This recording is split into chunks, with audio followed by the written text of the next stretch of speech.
DOJ investigation. Is Darius Carter connected to criminal organizations? Fake bank accounts, fabricated past arrests. Anonymous sources claiming he was part of a money laundering scheme. The machine had flipped the script. Now, Darius was the criminal. Jordan's voice was ice cold. They want to destroy his credibility before we can expose them. Jackson turned to Lisa. Can we trace where these fake charges came from? Lisa nodded, typing fast. I can try, but these are high-level intelligence fabrications. Whoever did this had access. Darius exhaled, shaking his head. They're scared. Mitchell arched a brow. How do you figure? Darius smirked. If they weren't scared, they'd just kill me. But they know that won't stop this. So now, they have to ruin me. Jordan leaned forward. Then we fight back. We turn their own system against them. The media storm had begun. Every network covered the story, twisting it in different directions. But behind the scenes, Darius, Jordan, and their team were preparing their final move. Lisa's fingers flew across the keyboard. I found it. The real names behind the board. Their offshore accounts. The payments to politicians and judges. It was all there. Mitchell cracked a rare smile. This isn't just a case anymore. It's a reckoning. Jordan picked up his phone. He dialed, straight to the president. Sir, I need an emergency federal intervention. This goes all the way to the top. Darius looked out the window. The storm was about to break. And when it did, the whole system would come crashing down. Days later, in a high-stakes press conference, Jordan Carter stood before the nation. The evidence we are about to present will reveal the largest corruption scandal in American history. It is a system designed to profit from the imprisonment of the innocent, fueled by racism, greed, and political power. And today, it ends. Screens lit up, documents, names, bank accounts. The board had been exposed. And in Washington, D.C., inside that exclusive club, the three powerful men watched in silence as their empire burned. What do we do? One whispered. The silver-haired executive sighed, sipping his whiskey. Gentlemen, we lawyer up.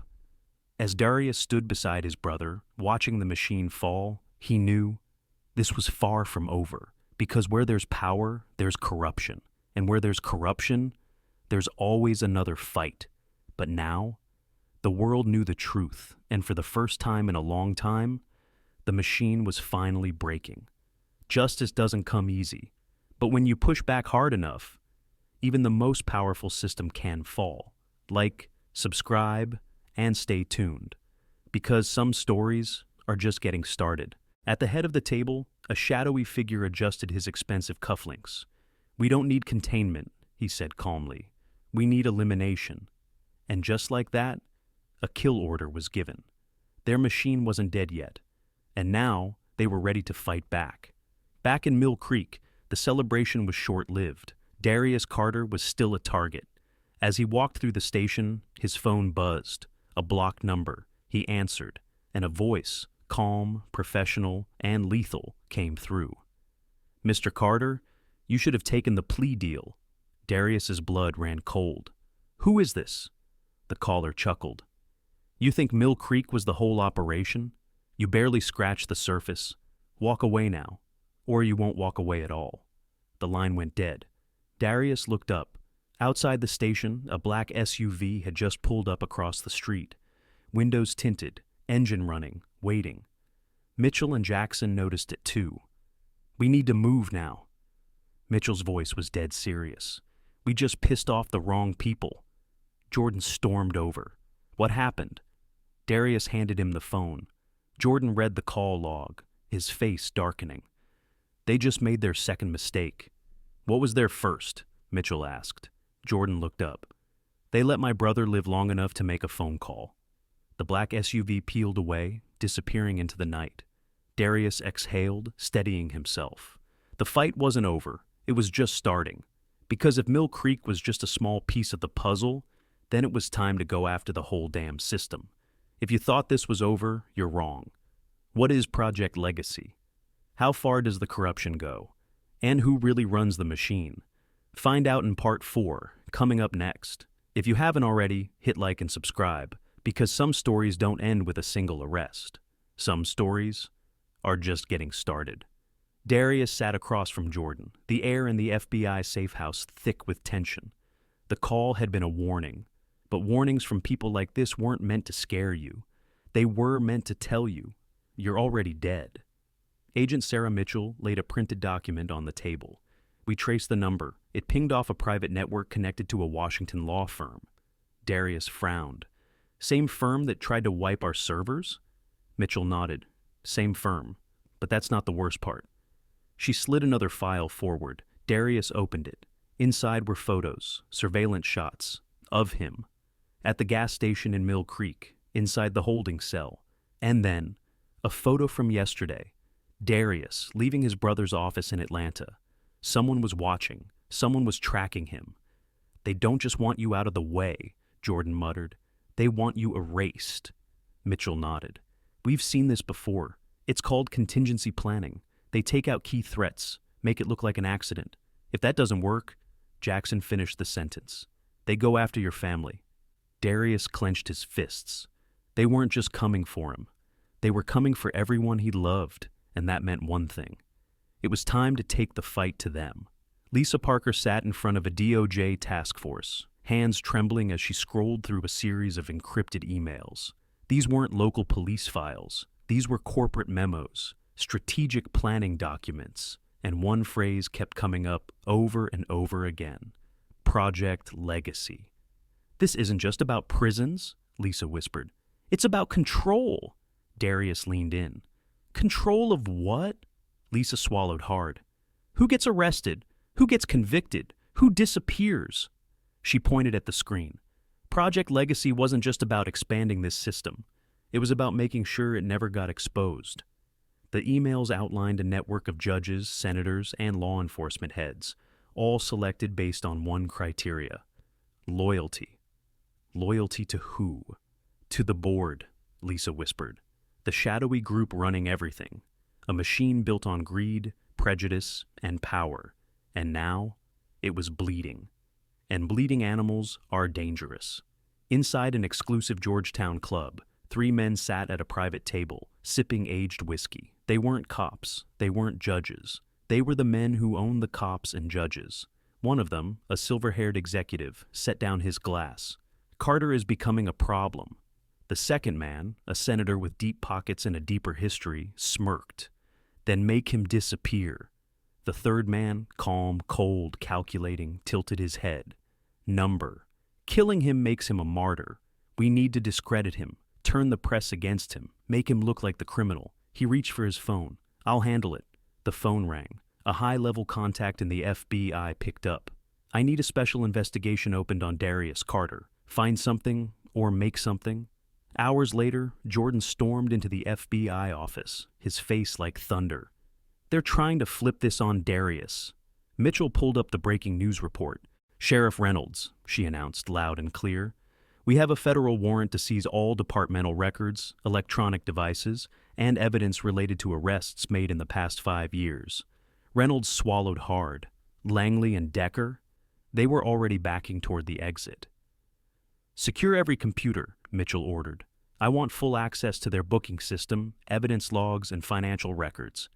An FBI tech moved toward the nearest computer, but Langley lunged for it. Too late. An agent slammed him against the desk, handcuffing him on the spot. Step away from the computer, officer. That's now federal evidence. The room exploded into chaos as officers, who had once ruled this town with unchecked power, were suddenly scrambling for their own freedom. Some ran, some begged, and some started turning on each other.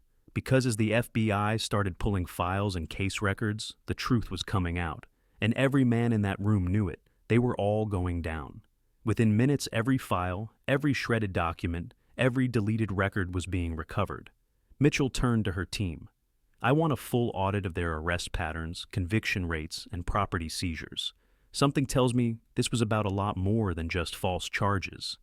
As she spoke, Darius watched a younger officer, barely out of the academy, hesitate near his desk. Officer Peters, the one cop in this town who still had a conscience. He glanced nervously around before approaching Special Agent Mitchell. Agent, I need to show you something. He placed a USB drive in her hand. "What's on this?" she asked, scanning his face. Peters swallowed. "The real arrest records, not the ones in the system, the hidden ones, the ones they don't want anyone to see." Mitchell's eyes narrowed. She plugged the drive into her laptop, and the moment the files flashed onto the screen, her expression turned stone cold. "Oh my God." Darius leaned in, and what he saw was worse than he ever imagined, because this wasn't just about false arrests. This was a business model. And Mill Creek was just one small piece of something much, much bigger. This isn't over yet. What did the FBI find? How deep does the corruption go? Find out in part 3, coming up next. And if you're hooked, hit like and subscribe, because some stories don't end when the handcuffs go on. Sometimes that's when they really begin. FBI agent Sarah Mitchell stared at the laptop screen, her jaw tightening. The USB drive Officer Peters handed over wasn't just a backup of arrest records. It was evidence of a nationwide conspiracy.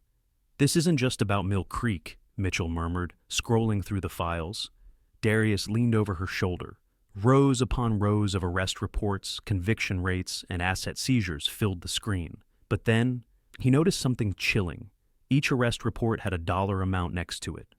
These aren't just case files, Darius realized. They were putting a price on every person they arrested. Mitchell's expression darkened. They weren't enforcing the law. They were trafficking human lives through the legal system. And worse, each arrest quota was tied to a bigger entity. One name appeared over and over again: Regional Resource Management, a private prison contractor. And they weren't just benefiting from these arrests. They were funding them. Outside the Mill Creek police station, news vans swarmed the parking lot. Jordan Carter had arrived, and when the United States Attorney General stepped up to the podium, the world listened.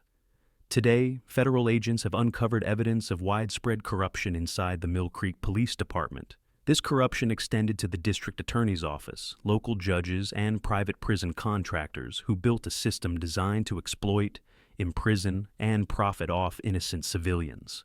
Cameras flashed. "But let me be clear," Jordan continued, his voice firm. "This isn't just one corrupt department. This is a machine, and today we start dismantling it, piece by piece." As he spoke, inside the station, officers were being lined up, one by one, and taken into federal custody. Sheriff Thomas Reynolds, dragged away in handcuffs, his once proud uniform now a symbol of disgrace. DA William Clayton, gone ghostly pale, begging for a deal as the FBI boxed up his files. Officer Langley and Decker tried to run. They didn't make it far, because this time they were the ones caught in the net. But while Mill Creek burned, the real power, the men behind the machine, were already moving. Inside a corporate boardroom in Washington, D.C., a group of executives sat in a dimly lit room. They weren't local cops. They weren't small-town judges. They were billionaires. And for the first time in 20 years, they were afraid. "Carter's going to blow the whole thing wide open," one man muttered, flipping through a financial report that detailed years of illegal revenue. And Darius Carter wasn't just any man. As soon as they'd let him make one phone call, everything would change. Because that call wasn't just to any lawyer. It was to his brother, the United States Attorney General. And when Jordan Carter answered, the machine that had run unchecked for 20 years was about to start breaking apart. But what happened next? Did Jordan get his brother out?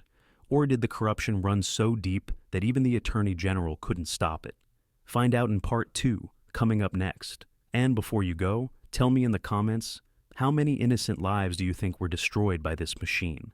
And remember, like and subscribe if you want more stories that expose the truth. Because sometimes, the wrong man in handcuffs can tear an empire apart. They thought they had everything under control. The system was perfect, too perfect. But no one ever expects the machine to break.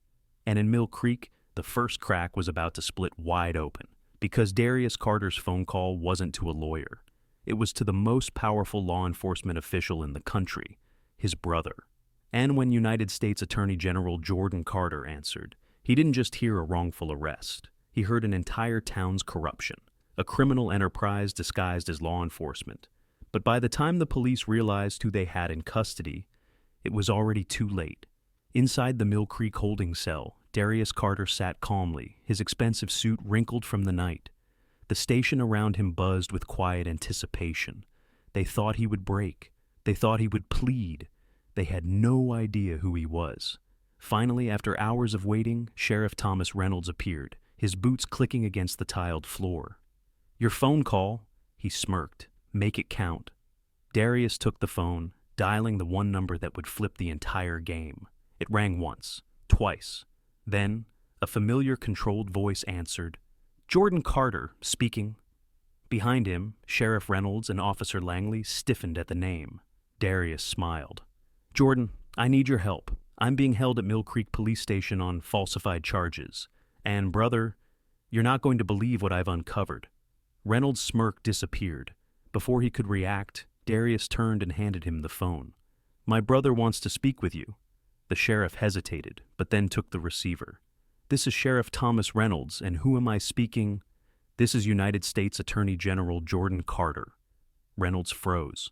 Langley and Decker exchanged panicked glances. "And you're holding my brother illegally," Jordan's voice came through, each word like a hammer. Suddenly, the entire police station felt a lot smaller. Sheriff Reynolds stammered, his once smug demeanor turning into pure panic. "Sir, I can assure you this is just a routine arrest. We found narcotics in his vehicle and—" "Did you now?" Jordan's voice cut through the room like ice. "Tell me, Sheriff, are your officers' body cameras working today? Because I will be very interested in reviewing that footage. And while I'm at it, I'd love to see your department's arrest records for the past 5 years. Langley paled. Decker's hand twitched toward his belt. Reynolds' grip on the phone tightened. "Sir, I assure you, we followed—" "Save it for the federal investigation," Jordan interrupted. "I'm mobilizing a task force as we speak. And let me be clear. My brother better receive proper treatment from this moment forward. If he so much as gets a paper cut, I will personally prosecute every single officer involved." Silence. Darius could see the sweat forming on Reynolds' forehead. "Of course, sir. We'll ensure Mr. Carter's safety." But Jordan wasn't done. "One more thing, Sheriff. Every officer involved in this arrest is now under federal investigation. I suggest you all think very carefully about your next moves. Cooperation might be the only thing between you and a federal prison cell." The sheriff set the phone down with unsteady hands. The room had gone from predatory to panicked in a matter of minutes. Darius watched as the station erupted into controlled chaos. Officers whispered urgently into phones. Desks were cleared, papers disappeared. They knew what was coming, and they were scrambling to cover their tracks. But it was too late. Outside, federal vehicles were already on their way. And in less than an hour, Mill Creek's perfect machine was about to be ripped apart. Through the station windows, Darius could see flashing blue and red lights approaching. But this time, they weren't Mill Creek cops. They were FBI agents. And they weren't here to make a traffic stop. They were here to tear down a system of corruption. The front doors burst open as Special Agent Sarah Mitchell led the charge. Her badge flashed as she locked eyes with Sheriff Reynolds. They built a perfect machine. Small towns where travelers disappear into cells, judges who never met a black man they couldn't convict, officers who plant evidence as routinely as they write tickets, a system so elegant, so profitable that it ran unchecked for 20 years. But machines have a weakness. They can't tell the difference between prey and predator. So, when they arrested Darius Carter on a quiet road in Mill Creek, they thought they had their next victim. Instead, they found their executioner. Because Darius had something none of their other targets possessed. A brother. A brother who could tear their machine apart from the highest office in American justice. Sometimes, corruption doesn't need a hero to stop it. Sometimes all it takes is the wrong man in handcuffs. But before we get into this explosive true story, I have one question for you. Where are you watching from today? Drop a comment below and let me know. And if you love uncovering the dark secrets of corruption and justice, make sure to subscribe, because tomorrow's special episode is one you won't want to miss. All right, let's get back to Darius Carter's nightmare. The hum of a Mercedes S-Class filled the silent highway as Darius Carter drummed his fingers on the steering wheel. A brilliant businessman at 42, he'd just nailed a multi-million-dollar deal. One of those moments where success felt undeniable. His GPS suggested a shortcut through Mill Creek, a small town he'd never heard of. It promised to save him 30 minutes. The golden sunlight reflected off his polished car, but something felt off. As he drove past a weathered "Welcome to Mill Creek" sign, he noticed the paint was peeling at the edges. Population, 15,000, the kind of town where outsiders stood out. His fuel gauge dipped lower than he liked, so he pulled into a rundown gas station, the only one in sight, and that's when he felt it, the shift in atmosphere.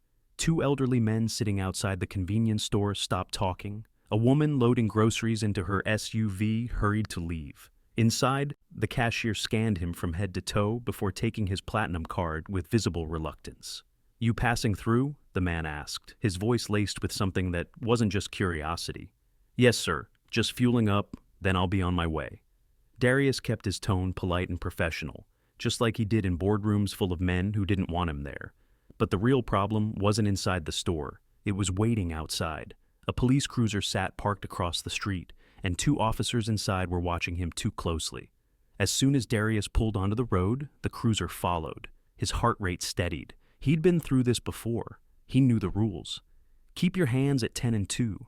Don't make sudden movements. Stay calm. Stay professional. For 5 tense minutes, the cop car trailed him. Then, in his rearview mirror, flashing red and blue lights. Darius sighed, signaling and pulling over to the shoulder. This was it. Two officers emerged from the cruiser. The taller one approached his window, while his partner stayed back, one hand resting on his holster. License and registration. The taller officer's nameplate read Langley. His tone wasn't just authoritative, it was eager. "May I ask why I'm being pulled over, Officer Langley?" Langley's lips curled into a smirk. "Your right tail lights out." That was a lie. "That's impossible," Darius said, calm but firm. "I had the car serviced last week." But it didn't matter what he said, because Officer Decker, Langley's partner, was already at the back of the car, and within seconds, he held up a small plastic bag filled with white powder. "Look what I found in the trunk, partner." Darius's blood ran cold. "That's not mine." Langley's smirk widened. "You got a lot of big words about rights and probable cause. But guess what? You opened your trunk at the gas station, and these drugs were in plain sight. That's probable cause right there." Another lie, and Darius knew it. "I never opened my trunk," he said, his voice steel, "and I want to see the body camera footage." Langley laughed. "Body cameras?" Oops, must have been a malfunction. Then, handcuffs clicked shut. "You have the right to remain silent." Darius's stomach tightened, but not from fear, from strategy. They had no idea who they had just arrested. As the police car pulled away from the shoulder, Darius knew one thing for certain. This wasn't about a taillight. This was a machine, and these cops had done this before. But they had just made the biggest mistake of their lives. They had no idea who his brother was. As Darius sat in the Mill Creek police station, he noticed how smoothly everything was running. The booking process was slow, dragging out like a well-rehearsed performance. The sergeant barely glanced at the evidence, already convinced of his guilt. The holding cell was ready, almost like they'd known he was coming. But something wasn't adding up.